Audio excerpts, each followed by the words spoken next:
I'm Christine Romans in for Joe this Friday morning. And we're so happy you're here. I'm Savannah Sellers. Thank you for kicking off your Friday morning with us. We are going to begin with President Trump ramping up that pressure campaign on Venezuela following the seizure of that oil tanker in the Caribbean. Two U.S. officials tell NBC News the Trump administration has been interviewing members of the tanker's crew. They plan to bring that ship to a port in Texas where they will be released. It comes as the White House says it plans to seize the oil found on board worth millions of dollars.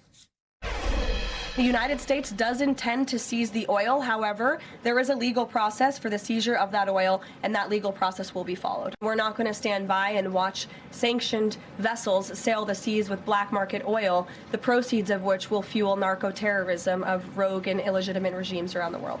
Speaking from the Oval Office yesterday, President Trump once again said he would soon expand his military campaign against drug traffickers to include operations on land. NBC News White House correspondent Monica Alba joins us now with the latest. And Monica, how is the Trump administration trying to apply more economic pressure on Venezuela here? Yeah, they're really ramping up this entire pressure campaign. We have obviously seen the military aspect of that with these continued boat strikes on the alleged drug-carrying vessels. And now the fact that you saw this seizure of an oil tanker certainly does ramp up the economic pressure. It certainly amplifies that message and that continued campaign against the Maduro regime. But the White House is not going so far as to say that this should be viewed as an act of war. Of course, the president, if he was going to go to war with Venezuela, would need to seek authorization from Congress, and that has not happened yet. But the fact that they went so far as to seize this tanker, they seized it in international waters, and they are trying to essentially figure out what to do now with the oil, just signals that the president has basically been reviewing all of his options to see what else he can do, to see if there's anything that will force Maduro to essentially bow to this pressure and either cede power, leave Venezuela, or continue to have a dialogue with the United States about what the president wants to see happen here. So this just takes it to a new level. And certainly the president is continuing to threaten potential strikes, not just on land in Venezuela, but also in the region. He's been threatening the leader of Colombia as well, guys. Monica, back here at home, I want to turn to President Trump's national redistricting effort. We've been talking about this all week. We've been talking about this for months. He's been pressuring Republicans to redraw their state's congressional maps ahead of midterms in the hope of picking up more Republican seats or holding on to them. Well, yesterday, the Republican-controlled state Senate, this is in Indiana, voted not to redraw their map. It would have wiped out the state's two Democratic seats in the House. How's President Trump reacting to that? Yeah, this is essentially a rejection of President Trump's vision of what he wanted to happen in Indiana, as we have seen other states continue their efforts, as we saw certainly in Texas, as we've been seeing in North Carolina. Then, of course, you had California counter with its own plan to really redraw the map in order to potentially pick up more Democratic seats. But as for Indiana specifically, the president was not pleased about this, saying essentially that this was the fault of somebody that he now is saying he would back a primary challenge to potentially oust. Listen to a little bit more of what he had to say yesterday. I wasn't working on it very hard. Would have been nice. I think we would have picked up 2 seats if we did that. I wasn't very much involved, but there's a man named Bray as I guess, head of the Senate. Whenever his primary is, it's, I think, in 2 years, but I'm sure he'll go down. I'll certainly support anybody that wants to go against it. And another place where Republicans are looking to see if they could participate in redrawing the map is Florida. That's another place where there was a little bit of legislative action this week. We'll see if that's somewhere they can look to. But again, it looks like in the midterms, guys, that razor thin margin is just going to continue to be as razor thin as it is now. Monica, before we let you go, yesterday the Justice Department failed for the second time in a week to get a federal grand jury to indict the New York Attorney General Letitia James on charges of alleged mortgage fraud. How big of a setback is this for the president? Look, this is something that he has been very clear about pursuing, that the White House, the Trump administration, a few weeks ago said that they would continue to pursue this. So the fact that this has happened now twice, certainly probably, I would imagine the president hasn't weighed in on this, but he's probably not very pleased about this. He would like to see this case continue. Letitia James, for her part, has denied all wrongdoing. Her attorney continues to say that this is evidence that she shouldn't have been charged with this, that there shouldn't be anything that should continue with this, given the fact that we have now seen this come and go twice in the Eastern District of Virginia. So this just adds to the idea that, remember, also the case against former FBI Director James Comey was dismissed in recent weeks because of the prosecutor, Lindsay Halligan, being ruled unlawful. Essentially, her appointment there was ruled unlawful, so that was dismissed. And now you have this Letitia James headline. I think for the White House, they will say they will continue to try to pursue this. The Trump administration, the Department of Justice will continue to work on this, but this is just simply what has happened, and these are the facts. We bring them to you. All right, Monica Alba, thank you so much. Well, this morning, the man whose case has spotlighted President Trump's hardline crackdown on immigration is due for his first check-in with ICE just one day after a federal judge ordered his release from ICE custody. Kilmar Abrego Garcia was freed yesterday from an immigrant detention facility in Pennsylvania and returned home to his family in Maryland. It's the latest twist here in a case that began in March when Abrego Garcia was wrongfully deported to his native El Salvador. He was later brought back to the U.S. That was in June to face human smuggling charges and accusations of being part of Salvadoran gang MS-13. He denies everything and says he has not been convicted of any crime. NBC News legal affairs reporter Gary Grumbach joins us now. Gary, good morning. So just first off, walk us through why the judge ordered this release. I mean, this has been twists and turns. It's a little confusing. Tell us the thinking behind her ruling, how we got to what we saw yesterday. Yeah, this has been quite a saga for Kilmar Abrego Garcia and his family. Judge Paula Zenas in Maryland ordered Kilmar released because she says there's no final order of removal that the government has provided to her that shows they're actually imminently ready to deport him anywhere, even though they've threatened to send him all over the continent of Africa, from Uganda to Ghana to Eswatini to Liberia. There's all kinds of locations that they said they were going to send him, and they aren't actually doing that. And Judge Paula Zenas said ICE custody is not supposed to be meant as a punitive measure. It's supposed to be meant as a short-term holding facility, and if they're not ready to deport him, he's got to be let out pending trial in Tennessee, guys. And then, Gary, talk to us about this ICE check-in that he already has to do this morning. What can we expect from it? Is it normal to do that just one day after a release? So as we speak right now in Baltimore, Kilmar Abrego Garcia and his family and supporters are gathering there. I think we may have a live shot of this for you for an ICE check-in. This is what you see right now. You see Kilmar there on the left. You see supporters from immigration advocacy group CASA speaking right now. ICE check-ins are typically a time for folks to essentially check in, provide your address, provide your work history, talk about when your next court hearing in immigration court may be. But the last time Kilmar Abrego Garcia was on those steps of that Baltimore ICE facility, he walked in for his appointment, and he did not walk out. He was detained by ICE. So we actually do not know what's going to happen in the next few minutes in Kilmar Abrego Garcia's case in terms of what's next. He may be redetained, or he may be let back out pending his trial. Gary, we understand the Trump administration is planning to appeal this, right? How would that work? What does that mean comes next in this whole saga? So what we do know is that the Trump administration said they were going to appeal, but then they also did release him yesterday. He's standing right there on those steps. So in terms of an immediate appeal, it seems like that's out of the picture. But he is still pending 2 human smuggling charges in Tennessee related to a 2022 traffic stop that he had where he was pulled over by Tennessee State Police with several other individuals in the car. And so it does appear that they're certainly going to be waiting for that to try him in Nashville, Tennessee, beginning on January 26th. And again, those live pictures there ahead of that ICE check-in for Kilmar Abrego Garcia. Gary Grumbach, thank you very much. All right, on the health front, millions of Americans could see their insurance costs skyrocket at the end of this year after the Senate rejected 2 dueling health care bills yesterday. A Democratic proposal to extend the Obamacare tax subsidies and a Republican alternative both failed to achieve the 60 votes needed to advance. Democrats' plan would have extended Obamacare subsidies for 3 years, while Republicans proposed replacing them with direct payments to individuals. NBC News Capitol Hill correspondent Melanie Zanona joins me now with more on where this goes next. Really important important for millions of people. Last night, Mel, President Trump called for the parties to work together to find a solution on health care. He has not actually endorsed any health care plan himself. And then Speaker Mike Johnson says he'll host another vote in the House next week. Is it clear what plan they'll be voting on? It's not entirely clear, actually, what plan they're going to be voting on. They are still in the process of cobbling together a package in the House, mostly conservative proposals, things like health savings accounts, those sort of things that we saw in the Senate. There is not a discussion, though, of actually putting a bill on the floor that would extend the Obamacare subsidies. That is something, though, that moderates are still pushing for. They're expected to meet with the leadership later today before they leave town for recess. So perhaps there will be a last-minute switch here.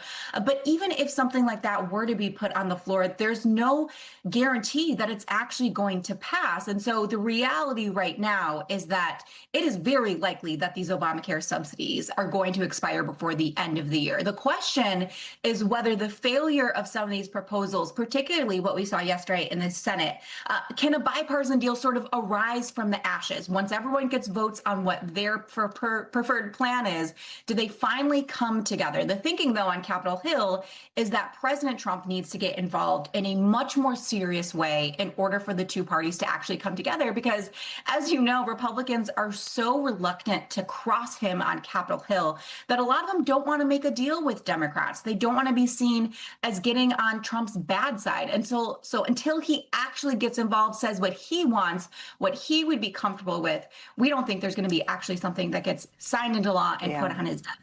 Let's turn back to that oil tanker that was seized off Venezuela, Melanie. President Trump says he's going to expand his military campaign against drug traffickers to now include operations on land. He has not indicated that he's going to seek approval from Congress to do that. How are lawmakers reacting to this latest escalation? Well, it's mostly falling along party lines, which is not terribly surprising. Most Republicans, not all, but most Republicans are standing behind Trump. They say he was totally justified with these strikes and that they would support him if he decides to escalate his action further, saying these terrorists, in their words, these drug smugglers are direct threats to the United States. Democrats, however, say that there needs to be approval from Congress. So there is some discussion of forcing a vote on what's known as a war powers resolution. Essentially, that would require Trump to get sign off from Congress in order to do anything further in Venezuela. But I want you to take a listen to some of the reactions from both Republicans and Democrats that we heard yesterday. The president is well within his authority to enforce sanctions. This administration is very much focused on pivoting away from forever wars on the sands of the Middle East and actually protecting the American people in our own hemisphere. So this isn't a one and done deal. These are war powers that the president is exercising, particularly if he's talking about land strikes in Venezuela. You can't go to war without the congressional war powers authorization. Now, there are some Republicans who are deeply uncomfortable with what Trump is doing in Venezuela. And of course, the America First movement, the MAGA movement, was built on the idea of being more isolationist, less interventionist, no more wars. And so this is a divide. We're starting to see some slight cracks in the MAGA movement on this and a couple other issues. But for the most part, Republicans standing behind Trump. All right, Melanie Zanona. Thanks, Mel. Well, now let's get to the latest on that catastrophic flooding in the Pacific Northwest. Overnight emergency crews in Washington state were outperforming swift water rescues as more rain fell in the area, causing floodwaters to rise even higher. So far, nearly 100,000 people have been forced to flee their homes, many of them ending up in shelters which are being set up throughout the region. Others are filling up sandbags to protect their homes and reinforce dams as forecasters are warning the worst.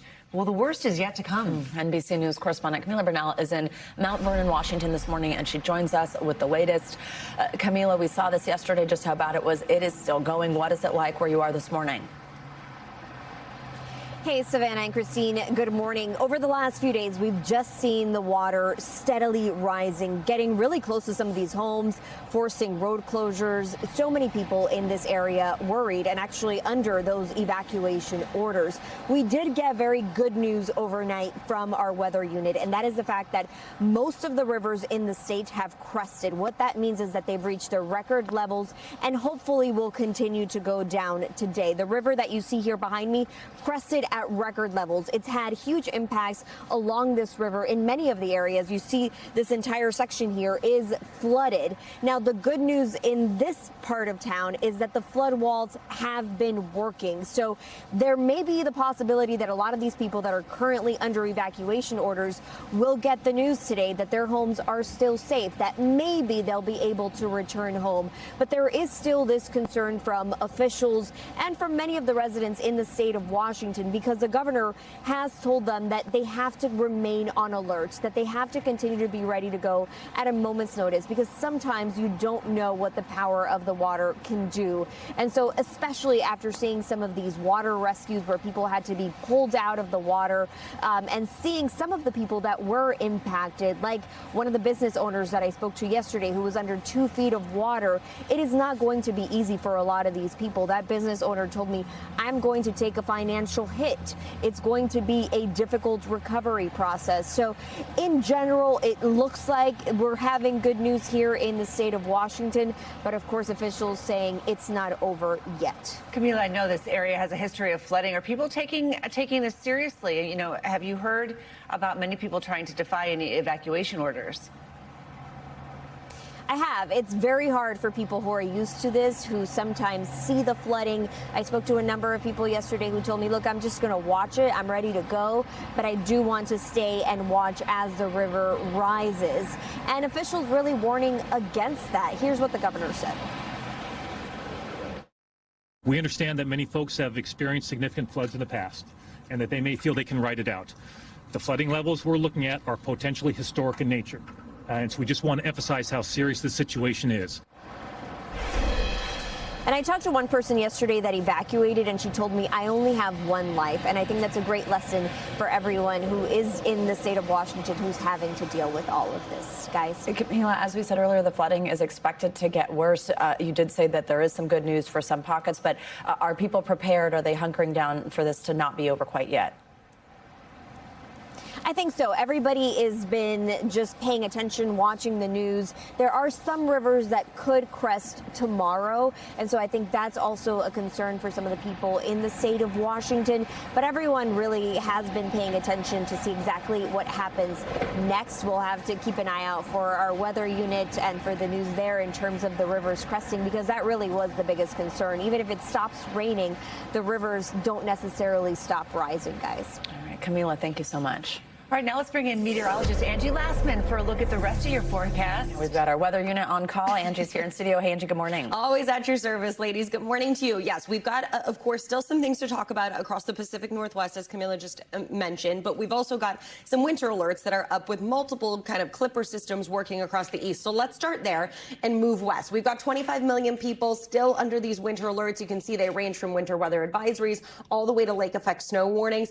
Downwind of the lakes, we're going to see some of that additional snow, but we've also got this batch of snow kind of working across parts of the Appalachians and moving out east. This is going to leave you with some slick conditions for sure as you get out the door early this morning. Here's the deal with more of these kind of clipper systems diving down from parts of Canada into the Rockies and the Midwest over the next basically couple of days. Here's what we've got today. The snow tapering off across the Appalachians, but we've got this next storm system kind of sliding to the east. This brings some additional snow to folks in that region, and then it continues to be on the move for tomorrow. You can see that storm works quickly across the Great Lakes, ramping up the lake effect snow, of course, but then we'll still be watching for that kind of rain and snow mixture across the Ohio Valley and parts of the Northeast. Closer to the coast, it's of course going to be the rain. Further inland, that's where you'll see that snow. The snow will kind of taper off across the I-95 corridor pretty early. We could see some snowflakes for sure as we get into the weekend, but the blustery and cold conditions stay with us across the Northeast, across New England. You'll still see that lake effect snow going on as we round out our weekend. And between essentially now and then, we could get some good amounts. Notice those higher amounts, of course, across parts of the Appalachians, and you guessed it, downwind of the lakes, up to 8 inches in Cleveland. We'll see maybe an inch or two in New York City, Washington, D.C. as we round out our weekend, and then up to a foot again. Places like Watertown, you could see some really significant snowfall. Big picture look for your temperature trends. It's going to get really chilly, and we've already started to see some of that chill settling in across parts of the northern plains. These are temperatures right now, minus 34 in parts of the northern plains for what it feels like. The actual temperature in Minneapolis, 19, but feeling like 3. And you get the picture. We kind of see this cold settling in for the long haul. This is a look at Saturday morning, just 6 degrees, but feeling like minus 8 in Chicago, ladies. And this is going to be the ongoing thing. It takes us a bit to thaw out, even as we get into the early part of our upcoming work week. Oof, that looks cold. Yeah. Thanks, Angie. That's all I got to say about that. Thanks, Angie. I see my hometown on that map, and I'm like, wow. Oof. All right. Luigi Mangione back in court today with a pretrial hearing now expected to stretch into next week. Yeah, a judge must decide which key pieces of evidence may or may not be used in Mangione's trial for the murder of United Healthcare CEO Brian Thompson. Yesterday, the Manhattan courtroom heard testimony from 2 supervisory police officers who argued they did not need a search warrant to search Mangione's backpack when he was arrested at a Pennsylvania McDonald's last year. NBC News legal analyst and our friend Danny Ceballos is here with us with more. Danny, good morning. Always great to have you with us. So right there, what Christine just mentioned, a big piece of this is that backpack. It's what evidence is going to be admissible. That is a lot of what yesterday was focused on. What happened? Yes, it is huge, the backpack, arguably more important than suppressing the statements that he gave. But this is not a case where the case lives and dies on the suppression of the contents of the backpack. It would be a blow to prosecutors if it was excluded,